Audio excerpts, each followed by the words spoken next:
I am Latrenda Bailey-Rush. I was diagnosed with Hodgkin's lymphoma in 2008. I have been in remission since then, which will make 10 years. My typical day is very, I would say, busy. However, I have my moments when emotionally my outside world and even my inner circle struggle to kind of understand why I may react a certain way. I have a lot of brain fog since my treatments because I undergo chemo and radiation.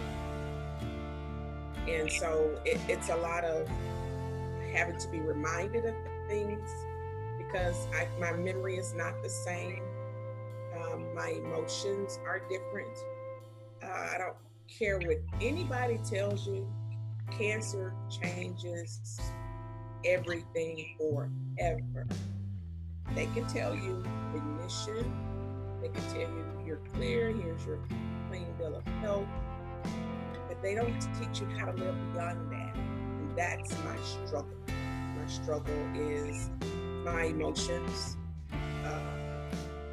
my feel of depression at times, feeling like I can't quite catch up with my normal routines. I feel like I move a little bit slower.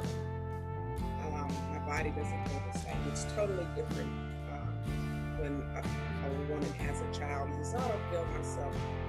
You may have gained weight or whatever, but in this case, being diagnosed and having to have gone through 5 surgeries and chemo and radiation and just trying to grow your hair back and get some meat on your bones and trying to catch up with your everyday work schedule. It's never the same, and it's a difficult task each and every day.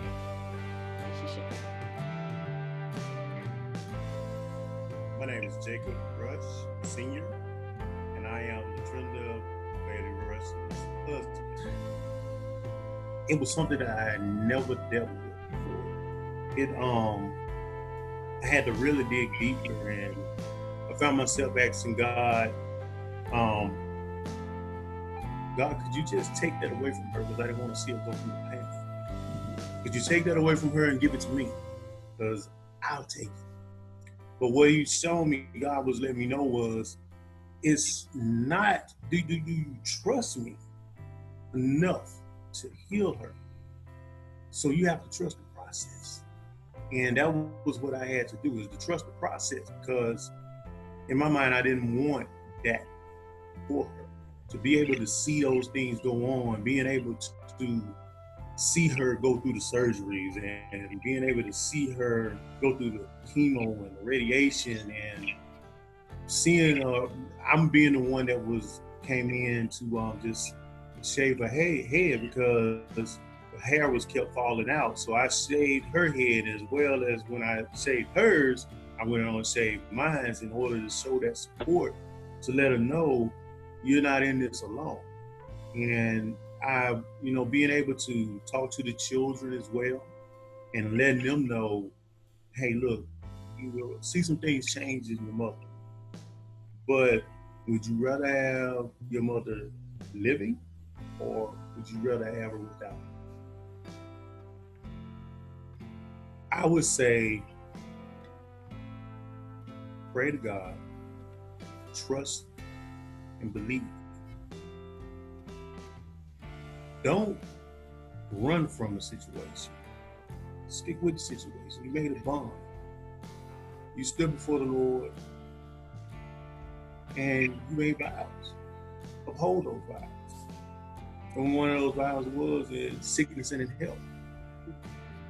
And if it's in sickness and in health, then you're supposed to be there for it. And vice versa. It's her being there for you as well. And I would just say, be a man up. Take care of the one that you married, the one that's God put in your life. Take care of. I bumped into this lady and she got to talking about various things, very random. And she said one profound thing in the conversation before we departed from one another. Total stranger. And she said, there are a few things in life that are very important to tell you. One is the day you're born. Wow. Okay. And I'm guessing, okay, the day that you pass from this life to the next life. And she says, no. She said, when you know your purpose, when you come into knowing your purpose, then that's living. And I remember going through that big tunnel in my PET scan. And God said, he whispered to me, I don't like to be enclosed in things. And I asked the tech, can you please play this CD?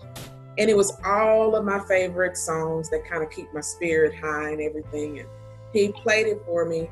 And I was just humming to it. And I was quoting to myself all the scriptures that brought me just peace and, And so I was going through this tunnel.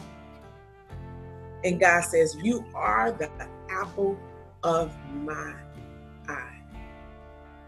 And I walked in so much confidence, knowing and believing what God whispered in my spirit of, you are the apple of my eye. And if I could tell anybody that's going through it, I'll tell you this, it's not a punishment.